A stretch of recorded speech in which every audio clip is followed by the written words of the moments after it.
हमेशा ओपन रहने वाले ड्रैगन कंट्री ने अचानक अपने बॉर्डर्स बंद करने का ऐलान कर दिया। उन्होंने सारे चलते हुए कंस्ट्रक्शन रोक दिए और देश की पूरी ताकत 34 स्टील सिटीज बनाने में लगा दी। इसी के साथ इमरजेंसी में 80 लाख सोल्जर्स की भर्ती शुरू की और पूरी आर्मी लेवल 1 कॉम्बैट मोड में आ गई। इतने तगड़े एक्शन से वेस्टर्न कंट्रीज की टेंशन बढ़ गई, पर वो ड्रैगन कंट्री का असली इरादा समझ नहीं पाए। वो बस अपना विरोध जताते रहे और मीडिया के थ्रू अटैक करते रहे। देखते ही देखते ड्रैगन कंट्री पूरे ब्लू स्टार का अकेला हॉट टॉपिक बन गया। पर बाहर वालों के सवालों और रुकावटों के आगे ड्रैगन कंट्री ने अपना पुराना शांत एटीट्यूड छोड़ दिया था। उन्होंने डायरेक्ट स्ट्रिक्ट एक्शन लिया और सारी रुकावटें रास्ते से हटा दी, क्योंकि ड्रैगन कंट्री को अचानक पता चला था कि एक हफ्ते बाद मिथोलॉजिकल एरा आने वाला है। उस टाइम अनगिनत गॉड्स और डीमंस ब्लू स्टार पर आक्रमण करेंगे। और ये होश उड़ा देने वाली खबर मेरे फोन के कचरा मैसेज से आई थी। मैसेज पर साफ लिखा था, टेल नंबर 8848 यूजर, कांग्रेचुलेशंस, आपको मिथोलॉजिकल एरा आने से पहले का इकलौता क्लोज्ड बीटा टेस्टिंग क्वालिफिकेशन मिल गया है। पहला रिचार्ज 648 का करें और लेजेंडरी प्रोफेशन पाएं। ये फालतू मैसेज देकर मैं इसे बिना सोचे डिलीट करने ही वाला था, पर अगले ही सेकंड फोन मेरे कंट्रोल से बाहर हो गया और उसने गेम डाउनलोड करके ओपन कर दिया। मैं अपनी उंगलियां दबा दबा कर थक गया, पर कोई फायदा नहीं हुआ। क्या फोन में वायरस आ गया है? जैसे ही मैं इसे स्विच ऑफ करके रीस्टार्ट करने वाला था, अचानक मेरे फोन से एकदम सॉलिड और दमदार म्यूजिक बजने लगा और अगले ही पल तरह तरह के अजीब और खतरनाक बीस्ट्स मेरे सामने स्क्रीन पर आने लगे। इसकी एकदम रियल और मस्त ग्राफिक्स देकर मैं वहीं का वहीं सुनना पड़ गया। मैं अभी सोच ही रहा था कि ये गेम तो वाव से भी बढ़िया है, तभी फोन पर एक और नोटिस आया, रिस्पेक्टेड बीटा प्लेयर, कांग्रेचुलेशंस, आपने बीटा क्वालिफिकेशन एक्टिवेट कर लिया है। ये गेम मिथोलॉजिकल एरा के हेवनली टाओ कॉन्शियसनेस ने खुद बनाया है। ये ब्लू स्टार के लोगों के बचने का आखिरी मौका है। ध्यान दे, मिथोलॉजिकल एरा ठीक एक हफ्ते बाद आएगा। 7 दिन बाद बीटा क्वालिफिकेशन वापस ले लिया जाएगा और गेम पूरी तरह बंद हो जाएगा। प्लेयर्स के इन गेम कैरेक्टर की पावर 100% उनकी रियल लाइफ बॉडी में आएगी, पर पहले 6 दिन हर दिन कैरेक्टर के बेसिक स्टैट्स का सिर्फ एक हिस्सा यानी 10% ही फीडबैक मिलेगा, जब तक कि 7वें दिन की सुबह पूरी पावर ना मिल जाए। ये एक के बाद एक आने वाले प्रॉम्प्ट्स देखकर मेरा दिमाग घूम गया। क्या सच में ये गेम रियल है? खैर, मैं वेला ही था तो मैंने सोचा चलो ट्राई करके देखते हैं, और मैंने खेलना शुरू कर दिया। इस गेम की स्टोरी ऐसी थी कि एलियन बीस्ट्स ने इंसानों पर आक्रमण कर दिया है और इंसान प्रोफेशंस अवेकन करके उनसे लड़ते हैं। प्रोफेशंस मेनली 3 हिस्सों में बढ़ते थे, कॉम्बैट, लाइफस्टाइल और सपोर्ट। लो से हाई लेवल तक इनको नॉर्मल, एडवांस्ड, रेयर, लेजेंडरी और आखिर में मिथिकल प्रोफेशंस में रखा गया था। इसके अलावा कुछ एकदम इकलौती औकात वाले हिडन प्रोफेशंस भी थे। जब मैं गेम की डिटेल्स पढ़कर वापस स्क्रीन पर आया तो मैंने देखा कि गेम कैरेक्टर तो अपने आप बन चुका था और वो बिल्कुल मेरे असली चेहरे और नाम पर बेस्ड था। ये देखकर मुझे गेम के सच होने पर और ज्यादा भरोसा होने लगा। मैंने टाइम देखा, अभी शाम के 7 बज रहे थे। ये सच है या झूठ कुछ घंटों में क्लियर हो जाएगा। तो मैं गेम की इंस्ट्रक्शंस फॉलो करके प्रोफेशन ड्रॉ पूल पर चला गया ताकि अपना प्रोफेशन निकाल सकूं। ये फायदा सिर्फ बीटा प्लेयर्स के पास था। असल दुनिया के लोग तो सिर्फ अवेकनिंग के टाइम ही अपनी किस्मत आजमा सकते थे, और एक बार प्रोफेशन चुन लिया तो वो सारी उम्र तुम्हारे साथ रहेगा। रूल्स पढ़कर मैं थोड़ा सीरियस हो गया। प्रोफेशन ड्रॉ पूल पहली बार फ्री था, उसके बाद ड्रॉ करने के लिए गेम कॉइन्स या गिफ्ट पैक्स खरीदने पड़ेंगे। मैंने तुरंत फ्री ड्रॉ पर क्लिक किया। वैसे भी जब तक मैं बाइंड नहीं करता मैं ड्रॉ करता रह सकता था। इस चीज ने मुझे इन्फिनिट चॉइसेस दे दी थी। कांग्रेचुलेशंस प्लेयर, आपने नॉर्मल प्रोफेशन फार्मर ड्रॉ किया है। ये एक लाइफस्टाइल प्रोफेशन है। एक्टिवेट करने के बाद खेती बाड़ी में आपके पास सुपर टैलेंट होगा। ये देखकर मैं हल्के से हंसने लगा। सही बात है, मुफ्त की चीजें कभी अच्छी नहीं होती। चलो कोई नहीं, थोड़े पैसे लगाते हैं। मैंने तुरंत रिचार्ज मॉल चेक किया। प्रोफेशन ड्रॉ गिफ्ट पैक्स के 10 से ज्यादा टीयर्स थे, 68, 98, 128, 328, 648। मैंने हिसाब लगाया, इन सब पैक्स को मिलाकर मुझे करीब 500 ड्रॉज मिलेंगे, और हाई लेवल पैक्स में लेवल अप एक्सपीरियंस पिल्स भी थी। पैसे कम उड़ाए जाने वाले रूल को ध्यान में रखते हुए मैंने पहले 68 वाले 8 पैक्स खरीदे। इससे मुझे पूरे 70 ड्रॉज मिल गए। पर 2.5 मिनट बाद मुझे इस गेम का सबसे गंदा मजाक समझ आया। भाई, इन पूरे 70 चांसेस में मुझे सिर्फ 2 रेयर प्रोफेशंस मिले, और वो दोनों भी लाइफस्टाइल वाले थे। मैंने गुस्से में दांत पीसे और 128 वाले 3 पैक्स और खरीद लिए। फिर मैं बाथरूम गया, हाथ मुंह धोया और वापस आकर ड्रॉ करना शुरू किया। इस बार पूरे 80 ड्रॉज थे, और जो सबसे बेस्ट मिला वो एक लेजेंडरी प्रोफेशन था, पर वो भी एक हीलर नैनी का। मैं गुस्से से कांपने लगा था, पर जैसे ही मैंने उम्मीद छोड़ दी थी, अचानक एक अलग ही म्यूजिक बजने लगा। गेम के अंदर गोल्डन लाइट चमकी और स्क्रीन पर धमाका हुआ। मेरी आंखें खुली की खुली रह गईं। कंग्रेचुलेशंस प्लेयर, आपने mythical profession heroic spirit Sumner draw किया है। ये एक कॉम्बैट प्रोफेशन है। आप मरे हुए हीरोइक स्पिरिट्स को अपने साथ लड़ने के लिए बुला सकते हैं। हर 10 लेवल्स पर एक हीरोइक स्पिरिट समन कर सकते हैं। इसका डिस्क्रिप्शन पढ़कर मेरा चेहरा देर तक अजीब बनता रहा। मैंने दांत पीसे और दोबारा ड्रॉ पर क्लिक किया। हालांकि मिथिकल प्रोफेशन सबसे हाईएस्ट लेवल का था, पर आम लोग भी इसे अवेकन कर सकते थे। मैं ब्लू स्टार का अकेला बंदा था जिसके पास ये गेम था। अगर मैं सिर्फ एक मिथिकल प्रोफेशन बाइंड करूंगा तो थोड़ी बेइज्जती नहीं लगेगी? कम से कम एक इकलौता हिडन प्रोफेशन तो होना ही चाहिए ना। बस पैसे ही तो लगने हैं, अपने पास हैं।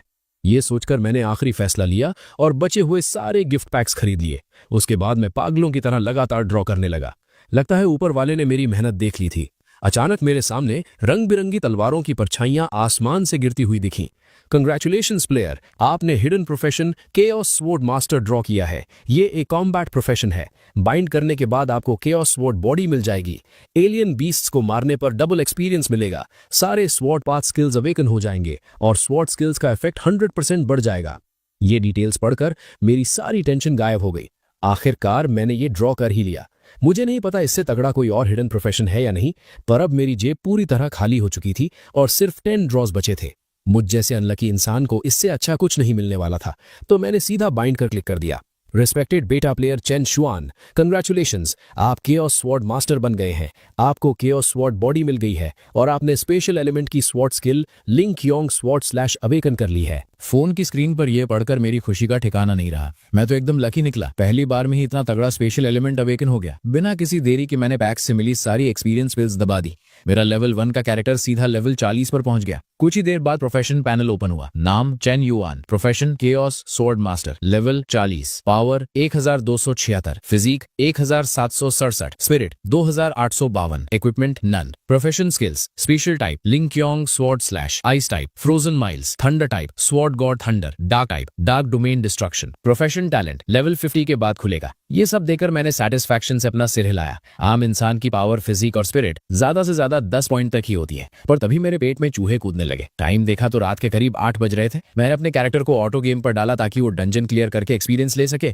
और मैं खुद कुछ खाने चला गया। इस वक्त मेरे अंदर एक बेचैनी आग लगा रही थी, क्योंकि पिछले 1 घंटे में मैंने करीब 9,000 रुपए गेम में उड़ा दिए थे। महीने के 4,000 कमाने वाले आम आदमी के लिए ये लिमिट से बाहर था, इसलिए मेरी और पैसे डालने की हिम्मत नहीं हुई। अगर ये गेम फेक निकला तो मुझे सड़क पर आना पड़ेगा। पता नहीं रात 12 बजे ये गेम वाली पावर सच में मेरी बॉडी में आएगी भी या नहीं। टेंशन लेने का कोई फायदा नहीं था। गेम अपना लेवल बढ़ा रहा था और मेरे पास करने को कुछ नहीं था, तो मैंने फिर से फोन उठाया और गेम की डिटेल्स ध्यान से पढ़ने लगा। मिथोलॉजिकल एरा का पूरा प्रोफेशन लेवल सिस्टम कुछ इस तरह था। Basic 100 level, king realm, true king, legendary, Holi venerable और मिथिकल मोनार्क। मिथिकल मोनार्क के ऊपर एक स्टारी स्काई एम्परर का लेवल भी था, पर वो ग्रे कलर में था, जिसका मतलब था कि मैं उसे अभी देख नहीं सकता। इसके अलावा गेम के अंदर इतने सारे गिफ्ट पैक्स थे कि गिनना मुश्किल था। कुछ पैक्स की प्राइस तो मेरे होश उड़ा देने वाली थी, जैसे एक लग्जरी वीआईपी पैक था जिसमें बस एक ही चीज थी, एक ऐसी अवेकनिंग स्टोन जो रियल दुनिया में जल्दी लाई जा सकती थी, और उसकी कीमत पूरे 1 बिलियन 100 करोड़ थी। अगर मिथोलॉजिकल एरा का आना सच था तो ये कीमत ज्यादा नहीं थी, क्योंकि ऐसी चीज के लिए तो बड़े बड़े लोग लाइन लगाकर खड़े होते। इसके बाद मैंने लगभग हर एक गिफ्ट पैक को खोलकर ध्यान से देखा।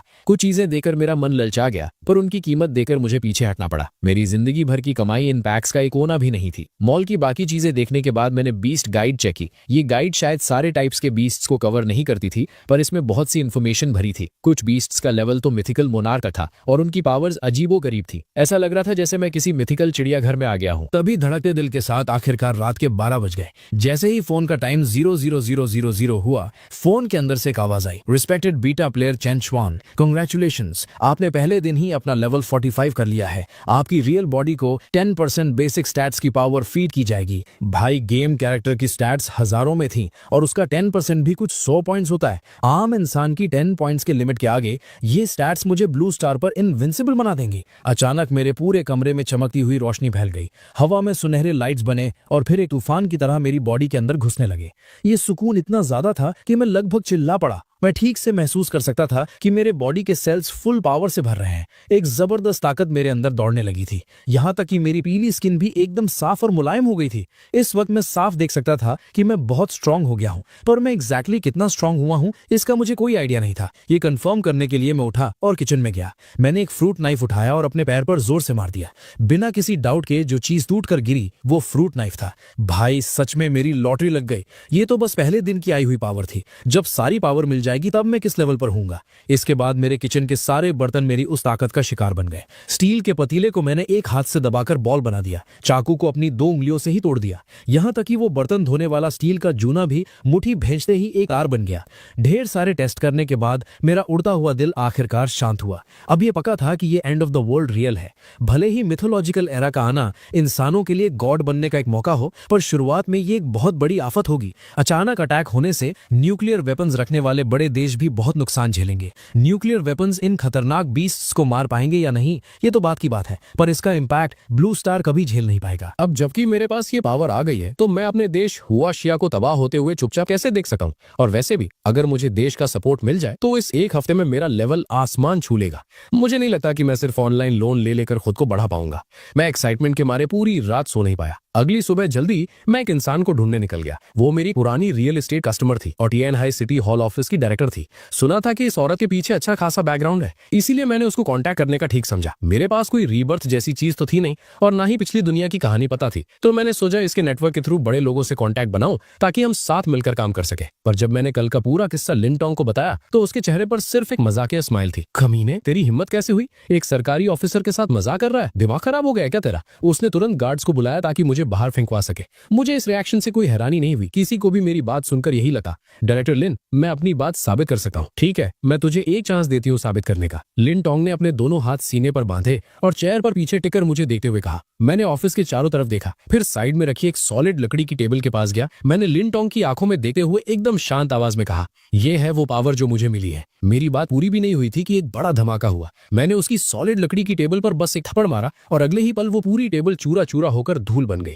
शायद मुझे लगा कि अपना लेवल साबित करने के लिए काफी नहीं है, तो मेरी नजर कोने में रखी सेफ पर गई। मैं आगे बढ़ा और एक सीधा पंच मारा जिससे उस लोहे के सेफ में एक बड़ा सा गड्ढा पड़ गया।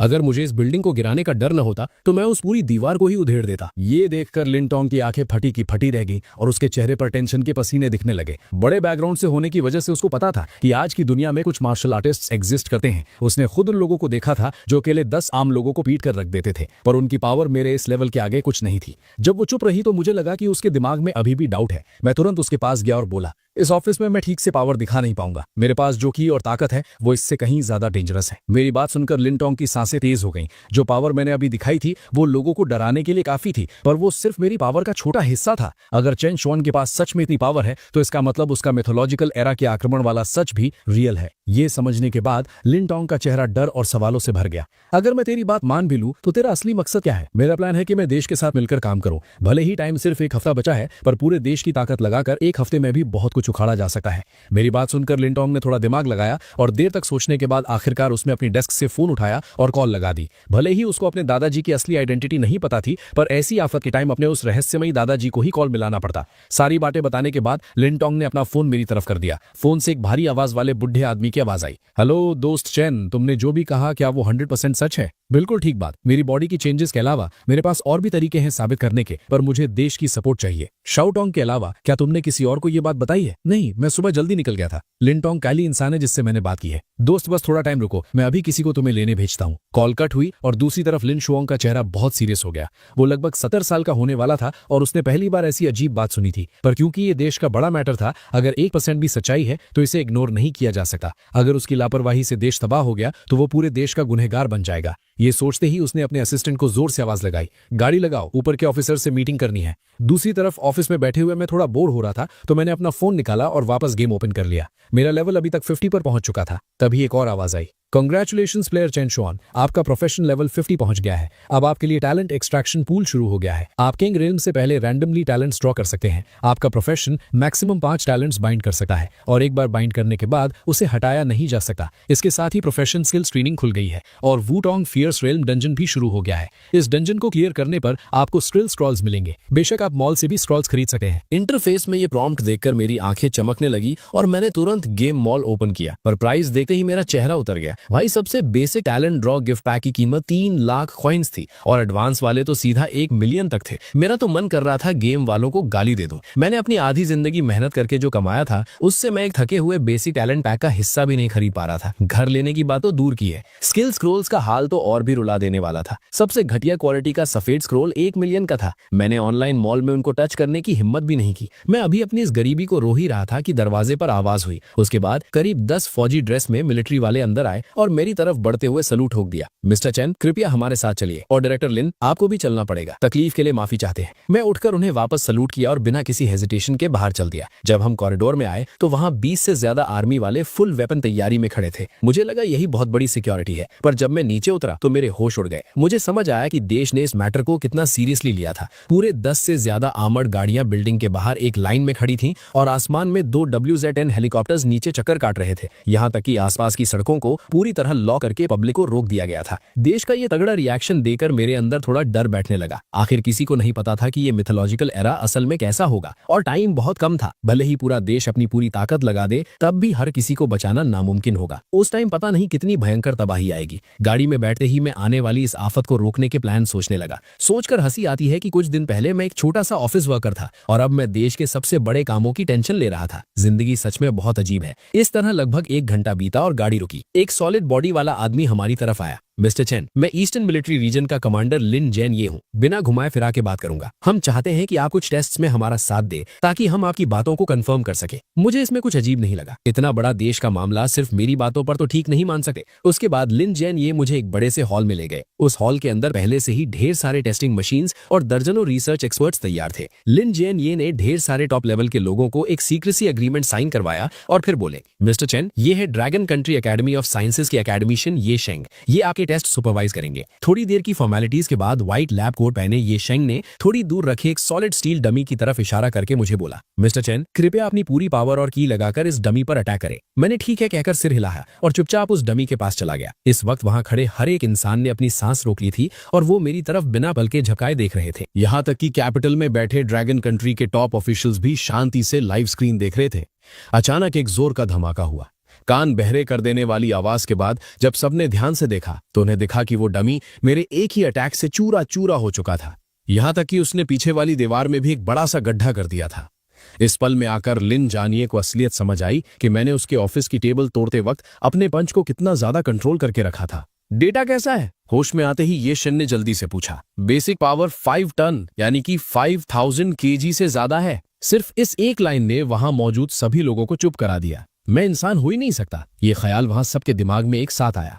वहां जितने भी लोग थे वो सब बड़ी पोस्ट और स्टेटस वाले थे और उन सबको पता था कि एंशिएंट मार्शल आर्ट्स जैसी कोई चीज दुनिया में होती है। उनकी जानकारी के हिसाब से मैक्स की, भले ही कोई कितना भी टॉप लेवल का एंशिएंट मार्शल आर्टिस्ट क्यों ना हो, उसकी बेसिक पावर भी कभी 1 टन यानी कि 1000 kg से ज्यादा नहीं हो सकती थी। और ऐसे एंशिएंट मार्शल आर्टिस्ट्स गिनती के ही होते हैं। हर एक का पूरा रिकॉर्ड देश के पास होता है। ये टेस्टिंग पूरा 1 घंटा चली। उसके बाद मुझे लिन जियान ये एक ऑफिस में आराम करने के लिए ले गए। ऑफिस में सिर्फ मैं और लिन जियान ये थे। तुरंत उन्होंने एक एन्क्रिप्टेड लैपटॉप निकाला और मेरे सामने रख दिया। मिस्टर चैन, कमांडर्स आपसे बात करेंगे। ये सुनते ही मेरा चेहरा एकदम सीरियस हो गया। मैंने जल्दी से अपने कपड़े ठीक किए। स्क्रीन कनेक्ट हुई और उसमें मुझे वो सारे बूढ़े लोग दिखे जिन्हें मैं अक्सर टीवी पर देखता था। इन्हें सामने देखकर मैं अंदर ही अंदर फुल एक्साइट हो गया। मैंने तुरंत खड़े होकर उन्हें सल्यूट मारा। Commander sir. नंबर 1 कमांडर ने एकदम प्यार से स्माइल की। कॉमरेड चन शुआन, हेलो, टेंशन मत लो, फ्री होके बैठो। क्या तुम हमें पूरी सिचुएशन थोड़ा डिटेल में समझा सकते हो? मैं धीरे से बैठ गया और फिर मैंने शुरू से लेके एंड तक पूरी कहानी उन्हें सुना दी। कुछ देर बाद लैपटॉप से फिर से हैरानी भरी आवाजें आने लगी। यहाँ तक कि लिन जियानिए, जिसने अभी मेरी खतरनाक ताकत अपनी आंखों से देखी थी, उसकी भी आंखें फटी की फटी रह गई। तुम्हारा मतलब है कि जो पावर तुम्हें अभी मिली है वो तुम्हारी बेसिक स्टैट्स का सिर्फ एक हिस्सा यानी 10% है? एक आवाज आई। हाँ, मैंने जवाब दिया। इस 1 हफ्ते के अंदर हर दिन मुझे मेरी टोटल स्टैट्स का एक हिस्सा मिलता रहेगा। ये सुनकर सारे कमांडर्स के चेहरे थोड़े सीरियस हो गए। नंबर 1 कमांडर ने फिर से पूछा, कॉमरेड चन शुआन,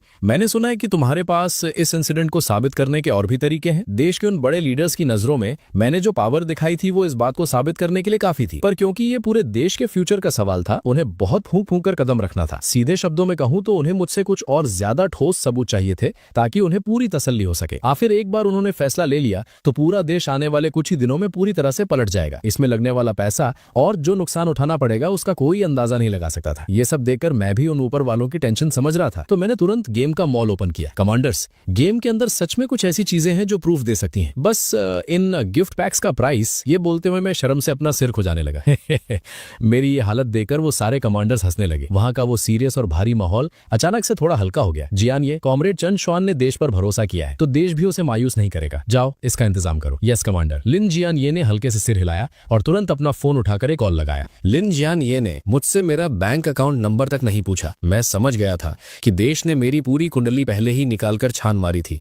आज के दिन शायद लिन जियान ये को मेरे बारे में मुझसे ज्यादा पता था और थोड़ी ही देर में पूरे 10 लाख रुपए मेरे अकाउंट में जमा हो गए। मैंने भी बिना किसी देरी के सीधा गेम में वही गिफ्ट पैक खरीद लिया जो मैंने पहले से चुना हुआ था। अचानक से एक व्रूम की आवाज आई और मेरे सामने की हवा एकदम से मरोड़ने लगी और फिर एक बहुत ही सुंदर और पुरानी सी तलवार मेरे सामने हवा में प्रकट हो गई। ये देखकर पास खड़े लिन जियान ये के होश उड़ गए। इतने पास से अगर मैं उस पर हमला करता तो उसे चिल्लाने तक का मौका नहीं मिलता। लिन जियान ये तो एकदम अलर्ट हो गया था, पर वो सारे कमांडर्स उस हवा में तैरती तलवार को देखकर दंग रह गए थे। मैंने तुरंत उन्हें समझाया, ये गेम का एक वेपन है। ये लेवल 5170 वाला स्पिरिट ग्रेड का हथियार है। ये इतना तेज है कि आम बुलेट प्रूफ गाड़ियां भी इसका एक बार नहीं झेल पाएंगी। सच तो ये है कि मैंने खुद कभी ऐसा हथियार नहीं चलाया था, इसलिए मैंने बहुत संभाल कर बात की थी। ये सुनकर वो कमांडर्स एक तरफ शॉक में थे तो दूसरी तरफ उन्होंने तुरंत मीटिंग बंद करके आपस में बात करने का फैसला किया। अगर पहले दिखाई हुई पावर्स ने उन्हें थोड़ा डाउट में रखा था तो इस तलवार के प्रकट होने के तरीके ने उनका इरादा एकदम पक्का कर दिया। कॉल कट हो गई और मैंने भी आखिरकार सुकून की सांस ली। भले ही मैं अब आम इंसान नहीं रहा था, पर उन बड़े बुजुर्ग लीडर्स के सामने बैठकर मेरी हालत थोड़ी टाइट हो रही थी। आखिर हर कोई पहली बार देश के बड़ों से थोड़ी ना बात करता है। इस खाली टाइम का फायदा उठाते हुए मैंने फिर से अपना फोन निकाला और गेम ओपन कर लिया। डोंगकोंग मिलिट्री रीजन आने से पहले मैं पहले ही अपने कैरेक्टर को वुटोंग फियर्स रियल्म डंजन में ट्रायल के लिए भेज चुका था। इसी बीच मेरा लेवल भी 52 तक पहुंच गया था। सिर्फ 1 घंटे में 2 लेवल बढ़ गए। लगता है इस वुटोंग फियर्स रियल में आम डंजन से कहीं ज्यादा एक्सपीरियंस मिलता है। पता नहीं जब असली मिथोलॉजिकल एरा सच में आएगा तो असली दुनिया में ये डंजन्स किस शक्ल में होंगे। 1 घंटे बाद वीडियो कॉल फिर से कनेक्ट हुई। सारे कमांडर्स के चेहरे बहुत गंभीर थे। नंबर 1 कमांडर तो बस मुझे ही घूरे जा रहे थे। कमांडर चेन शुआन, मीटिंग में ये डिसाइड हुआ है कि देश अब एक मिथोलॉजिकल स्पेशल ब्यूरो बनाएगा जो सीधा ड्रैगन कंट्री कैबिनेट के कंट्रोल में रहेगा। इसके डायरेक्टर तुम होगे और कॉमरेड लिन जियान ये डेप्यूटी डायरेक्टर बनेंगे। इस ब्यूरो का HQ अभी के लिए डोंगफेंग बेस में ही होगा। तुम और लिन जियान ये आपस में बात करके इसका पूरा सिस्टम बनाओ और हमें रिपोर्ट दो। इसके साथ ही ये पहला ऑर्डर है, अगले 1 हफ्ते तक देश का हर काम इस ब्यूरो के लिए रास्ता छोड़ेगा ताकि हम आने वाली आफत का सामना कर सके। और तुम्हारा अगले कुछ दिनों का सबसे बड़ा काम ये है कि गेम में अपना लेवल जितना हो सके ऊपर ले जाओ। जितने भी पैसे लगेंगे वो सब देश के खजाने से आएंगे। ये सब सुनकर तो मेरे दिमाग का दही हो गया। मैं तो बस देश का सपोर्ट चाहता था ताकि अपनी ताकत बढ़ा सकूं और उन्हें बस आने वाली तबाही के बारे में बताना चाहता था। ये अचानक मैं डायरेक्टर कैसे बन गया? ये पूरे ड्रैगन कंट्री के फ्यूचर का मामला था। इतना बड़ा बोझ मुझ जैसे एक छोटे ऑफिस वर्कर के लिए। मेरी जगह कोई और होता तो उसके होश उड़ जाते। मुझे थोड़ा हिचकिचाते हुए देखकर कमांडर ने एकदम पक्के इरादे के साथ दोबारा कहा, कॉमरेड चैन शुआन, तुम्हें खुद की औकात कम आंकने की जरूरत नहीं है। तुम्हें जो ब्लू स्टार का इकलौता क्लोज्ड बेटा क्वालिफिकेशन मिला है वो अकेले ही साबित करता है कि तुम आम इंसान नहीं हो। देश को तुम पर पूरा भरोसा है तो तुम्हें भी खुद पर भरोसा रखना होगा। इन 2 बातों ने मेरे दिल में एक आग सी लगा दी। मेरी रगों में अचानक से एक नया जोश दौड़ने लगा। कमांडर्स, मैं ड्रैगन कंट्री के लिए लड़ने में अपनी पूरी जान लगा दूंगा। मेरा ये सॉलिड कॉन्फिडेंस देकर बाकी कमांडर्स की आंखों में भी मेरे लिए तारीफ छलक रही थी। वीडियो कॉल कट हो गई। लिन जियान ये जो बड़ी जल्दी अपने नए रोल में सेट हो गए थे, उन्होंने सीधा मुझसे पूछा, डायरेक्टर, कमांडर्स ने हमें प्लान बनाने को कहा है और टाइम बहुत कम है। ये सुनकर मैंने थोड़ी देर दिमाग लगाया। रास्ते भर जो मेरे दिमाग में टूटे फूटे आइडियाज चल रहे थे उन सबको एक साथ जोड़ा और धीरे से बोला, जहां तक मुझे पता है जैसे ही मिथोलॉजिकल एरा आएगा शुरुआत में ही हम पर एलियन बीस्ट्स का हमला होगा। पर अगर हम शुरुआत के इस बीस्ट टाइड यानी जानवरों के हमले को झेल गए तो हमें थोड़ा सा टाइम मिल जाएगा खुद को डेवलप करने का। इसके अलावा मिथोलॉजिकल एरा के आते ही मिथोलॉजिकल दुनिया की पूरी की तूफान की तरह ब्लू स्टार में घुस आएगी, जिसकी वजह से ब्लू स्टार के सारे जानवर और पेड़ पौधे भी म्यूटेट यानी भयंकर रूप ले सकते हैं। लिन जियन ये के माथे पर टेंशन की सिलवटें पड़ गईं। ये हालत उनके सोचे हुए लेवल से कहीं ज्यादा खतरनाक थी। अगर ऐसा ही है जैसा तुम कह रहे हो तो इसका मतलब ड्रैगन कंट्री को सिर्फ मिथोलॉजिकल एरा के बीस्ट से ही नहीं बचना होगा, बल्कि ब्लू स्टार के अपने ही म्यूटेटेड जानवरों और और पेड़ पौधों से भी बचना पड़ेगा। हाँ बिल्कुल सही, मैंने जवाब दिया। यहाँ आते वक्त मैं इस बारे में ही सोच रहा था। मैंने दिमाग में एक बेसिक प्लान सेट कर लिया है। पहला पॉइंट ये है कि हमें बहुत बड़े लेवल पर आर्मी में भर्ती करनी होगी ताकि मिथोलॉजिकल एरा की आफत का सामना किया जा सके, क्योंकि ये कोई छोटी मोटी लड़ाई नहीं होने वाली। हमारे ड्रैगन कंट्री को लगातार नई आर्मी और फोर्स की जरूरतें पड़ेंगी। दूसरा पॉइंट, देश से प्यार करने वाले जितने भी लोग बाहर हैं यानी ओवरसीज हैं, उन सबको वापस बुला लिया जाए, और जिन्हें बाहर की हवा ज्यादा पसंद है उनके साथ कोई जबरदस्ती मत करो। मिथोलॉजिकल एरा शुरू होने से ठीक 2 दिन पहले ड्रैगन कंट्री को अपने सारे बॉर्डर्स पूरी तरह बंद करने होंगे। तीसरा पॉइंट, हर स्टेट की मेन सिटी को अपना बेस बनाया जाए। छोटी सिटीज को बड़ी सिटीज के साथ जोड़कर पूरे 34 डिफेंस जोन्स बनाए जाएं, और उसके बाद सारी पब्लिक को सेफ तरीके से इन डिफेंस जोन्स के अंदर शिफ्ट किया जाए। इसके साथ ही हर डिफेंस जोन में 2 लाख सोल्जर्स तैनात किए जाएं। हमें की एनर्जी डिटेक्ट करने वाले सेंटर्स भी बनाने होंगे ताकि हमें जल्दी से जल्दी पता चल सके कि ये खतरनाक बीस्ट्स कहां छुपे बैठे हैं। चौथा पॉइंट,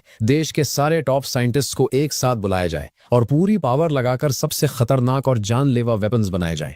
भले ही मॉडर्न गन्स और बॉम्ब्स हाई लेवल बीस्ट्स का कुछ ना उखाड़ पाए, पर जब लो लेवल बीस्ट्स का पूरा झुंड आएगा तो ये हथियार बहुत काम आएंगे। पांचवा पॉइंट, मिथोलॉजिकल एरा के अचानक आने से पब्लिक में जो डर और दंगे राइट्स फैलेंगे, उन्हें कंट्रोल करने के लिए हमें मीडिया और इंटरनेट का पूरा यूज करना होगा ताकि पब्लिक को ठीक से समझाया जा सके। हमें किसी भी हाल में लोगों के दिमाग में ये आखिरी उम्मीद डालनी होगी कि इस आफत में उनका देश उनके साथ खड़ा है। जैसे ही मेरी बात खत्म हुई, लिन जियांग ये के चेहरे पर हैरानी साफ दिख रही थी। इतने कम टाइम में तुमने इतना डिटेल्ड प्लान सोच लिया? भले ही इसमें थोड़ी बहुत कमियां हैं, पर फिर भी ये बहुत लाजवाब है। डायरेक्टर का प्लान। मैं अभी जरूरत लोगों को मीटिंग के लिए बुलाता हूँ। ये बोलते ही लिन जियांग ये को जैसे अचानक कुछ याद आया। डायरेक्टर, तो अभी शुरुआत के लिए आपको कितने फंड्स चाहिए?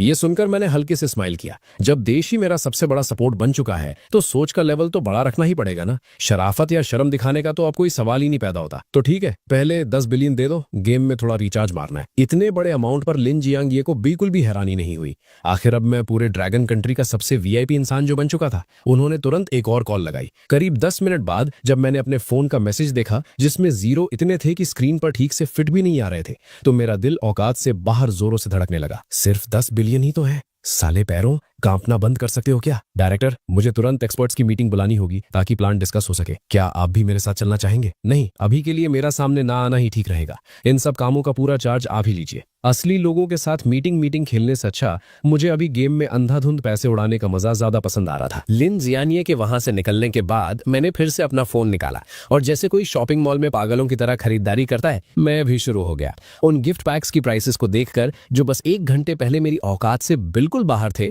मैंने हल्के से हंसकर कहा, talent extraction gift pack buy, skill scroll gift pack buy. इस वक्त तरह तरह के टैलेंट्स किसी टॉप मॉडल की तरह मेरे सामने डिस्प्ले हो रहे थे, पर मैं बस एक नजर डालकर उन्हें हटा रहा था। लेजेंडरी क्वालिटी से नीचे के टैलेंट्स को तो मैं घास भी नहीं डाल रहा था। पूरे 100 ड्रॉज होने के बाद अचानक मेरी आंखें चमक उठी। मेरी नजर स्क्रीन पर आए उस मिथिकल क्वालिटी टैलेंट पर अटक गई, क्लियर स्वॉर्ड हार्ट। ये स्वॉर्ड पाथ का top level mythical quality talent था। ये मुझे किसी भी आने वाले खतरे का पहले से ही अंदाजा दे सकता था। हजारों तलवारें अपने ओरिजिन पर वापस आती हैं, ये तो जान बचाने के लिए एकदम मस्त चीज है। मैंने बिना किसी देरी के सीधा इसे बाइंड कर लिया। अगले आधे घंटे तक मैंने पागलों की तरह अंधाधुंध पैसे उड़ाए और आखिरकार मैंने अपने 5 टॉप लेवल मिथिकल टैलेंट्स चुन लिए थे। एक तो था कियोस स्वॉर्ड डोमेन। ये सारे स्वॉर्ड पार्ट्स को एक साथ मिला सकता था और इसमें मैं खुद से भी नई स्किल्स समझ सकता था। अगला था earth dragon overlord body. Alien beasts का खून और की निगलकर ये मेरी फिजिकल बॉडी को और सॉलिड बना सकता था। जब ये परफेक्ट लेवल पर पहुंच जाएगा तो मेरी फिजिकल बॉडी ही सेंट लेवल की हो जाएगी। उसके बाद आया ओथ फर्नेस। ये एलियन बीस्ट्स को पिघलाकर उन्हें लाइफ क्रिस्टल्स में कन्वर्ट कर सकता था। ये लाइफ क्रिस्टल्स मेरी या किसी और की पावर बढ़ाने के काम आ सकते थे। और आखिरी था ज़ोडिएक निर्वाणा। ये एक टॉप लेवल पैसिव टैलेंट था। जब भी बाइंड करने वाले यानी मुझ पर मौत का खतरा आएगा तो ये निर्वाणा ट्रिगर कर देगा और मुझे एक नई जिंदगी दे देगा। इन 5 बड़े टैलेंट्स के साथ मैं लगभग हर फील्ड में एक इनविंसिबल वॉरियर बन चुका था। अटैक के लिए मेरे पास केओस स्वॉर्ड बॉडी थी और डिफेंस के लिए अर्थ ड्रैगन ओवरलॉर्ड बॉडी। खतरे के वक्त मेरे पास ज़ोडिएक निर्वाणा करवाना था और सबसे बड़ी बात, मेरे पीछे पूरा देश मेरा सपोर्ट सिस्टम बन के खड़ा था। अब इससे फाड़ और क्या हो सकता था। बस एक ही प्रॉब्लम थी, ये 5 टैलेंट्स अभी अपने बेसिक लेवल पर थे। इन्हें अपग्रेड करने के लिए मुझे खुद ही इनकी प्रैक्टिस करनी होगी और इन्हें ठीक से समझना होगा। मैं इनको किसी गेम के गिफ्ट पैक से अपग्रेड नहीं कर सकता था। उसके बाद मैंने सारे प्रोफेशन स्किल्स स्क्रॉल वाले गिफ्ट पैक्स खरीद मारे। आखिर प्रोफेशन स्किल्स के भी अपने अलग लेवल होते थे, जो थे मॉर्टल grade, profound grade, spirit grade और अर्थ ग्रेड। शुरुआत में जो प्रोफेशन स्किल्स अवेकन होते थे, भले ही वो मिथिकल ग्रेड के क्यों ना हो, वो सब मॉर्टल ग्रेड से ही शुरू होते थे। उन्हें अपग्रेड करने के लिए खुद की मेहनत और स्किल की समझ लगानी पड़ती थी। पर मैं तो एक नंबर का चीटर या हैकर था ना, मेरी बात अलग थी। मैंने सीधा अपनी उन 5 बड़ी प्रोफेशन स्किल्स को स्पिरिट ग्रेड तक अपग्रेड कर दिया। ये सब करने के बाद मैंने अपने कैरेक्टर को वुटोंग फियर्स रियल्म डंजन क्लियर करने पर लगा दिया और खुद वापस मॉल चेक करने लग गया। बस दुख इस बात का था कि एक्सपीरियंस बिल्स खरीदने की डेली लिमिट थी, वरना मैं पक्का अपना लेवल सीधा 100 करके ही सांस लेता। खुद को सिर से लेकर पैर के नाखून तक फुल पावर से सेट करने के बाद आखिरकार मुझे अपनी टीम की याद आई। आखिर जब मिथोलॉजिकल एरा सच में आएगा, मैं भले ही कितना भी स्ट्रांग हो जाऊं, मेरे 3 सिर और 6 हाथ थोड़ी ना थे कि सब अकेले हैंडल कर लूंगा। एक तगड़ी और भरोसेमंद टीम बनाना ही लंबा टिकने का असली प्लान था। इसीलिए मॉल के अंदर जो चीज टाइम से पहले रियल दुनिया में लाई जा सकती थी, वो अवेकनिंग स्टोन तो मुझे हर हाल में खरीदना ही था। मैंने डिटेल में चेक किया, ये गिफ्ट पैक एक दिन में सिर्फ 3 ही आते थे। हर एक पैक में एक अवेकनिंग स्टोन होता था और एक अवेकनिंग स्टोन से पूरे 100 लोग अपना प्रोफेशन अवेकन कर सकते थे। पर अगर उन्होंने सिर्फ प्रोफेशन अवेकन किया तो उससे उतनी ज्यादा मदद नहीं मिलने वाली थी। आखिर एक लेवल 1 का प्रोफेशन मास्टर आम इंसान से बस थोड़ा सा ही ज्यादा ताकतवर होता है, पर एलियन बीस्ट्स के आगे वो अभी भी किसी कीड़े मकोड़े की तरह ही थे। और जब मैं गेम मॉल चेक कर रहा था तो दूसरी तरफ पूरा डोंग फेंग बेस भी फुल एक्शन में आ चुका था। लिन जियन ये ने बहुत ही कम टाइम में ढेर सारे रिसर्च एक्सपर्ट्स को इकट्ठा कर लिया था। मेरे बनाए हुए प्लान पर उन्होंने डिस्कशन किया, उसमें जरूरी बातें ऐड की और उसे परफेक्ट बनाया और फिर उसे ऑफिस में मुझे चेक करने के लिए लाकर दे दिया।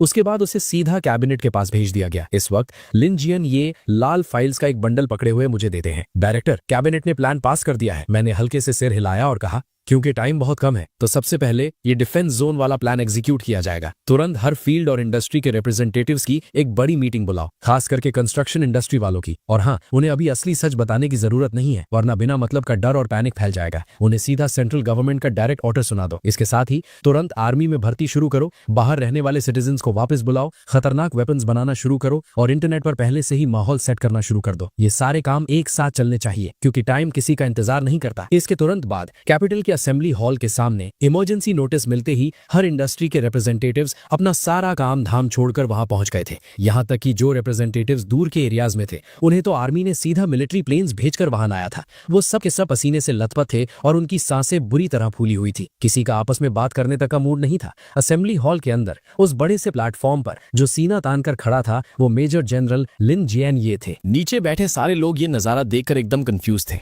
आर्मी का बंदा इस तरह की पॉलिटिकल मीटिंग कैसे होस्ट कर सकता है? पर लिन जियाने के पास बैठकर एक्सप्लेन करने का टाइम नहीं था। उन्होंने सीधा अपने सामने रखी नंबर 1 लाल फाइल खोली और भारी आवाज में बोले, अभी कैबिनेट का इमरजेंसी ऑर्डर सुनाया जा रहा है। ये बात सुनते ही सारे बड़े रिप्रेजेंटेटिव्स सीधे होकर बैठ गए और अपने कान खड़े करके सुनने लगे। ऑर्डर कुछ इस तरह है, इसी वक्त से देश की चल रही सारी पॉलिसीज को रोक दिया जाए। हर स्टेट की मेन सिटी को बेस बनाकर छोटी सिटीज को बड़ी सिटीज के साथ जोड़ा जाए और 34 डिफेंस जोन्स बनाए जाए। सारी कंस्ट्रक्शन और माइनिंग कंपनीज को ऑर्डर दिया जाता है कि वो अपनी पूरी ताकत सिर्फ इस प्लान पर लगा दे। यहाँ तक आते आते पूरे हॉल में इतना सन्नाटा छा गया कि सुई गिरे तो उसकी भी आवाज सुनाई दे। सारे रिप्रेजेंटेटिव्स फटी आंखों से लिन जियाने को घूरने लगे। 200 करोड़ की आबादी वाले इतने बड़े देश को अचानक रोक देना और देश की पूरी ताकत सिर्फ एक काम पर लगा देना, ये तो ड्रैगन कंट्री की इकोनॉमी को पूरी तरह तबाह करने जैसा था। अगर उन्हें ये ना पता होता कि वो देश के सबसे बड़े असेंबली हॉल में बैठे हैं, तो उन्हें पक्का लगता कि किसी पागल से उनका पाला पड़ गया है। ये पूरी कैबिनेट का एक साथ पास किया हुआ ऑर्डर है। आप सबको अब बस इसे फॉलो करना है और देश का पूरी तरह साथ देना है। ये कहकर लिन जियानिया सीधा वहां से निकल गए और पीछे छोड़ गए उन रिप्रेजेंटेटिव्स को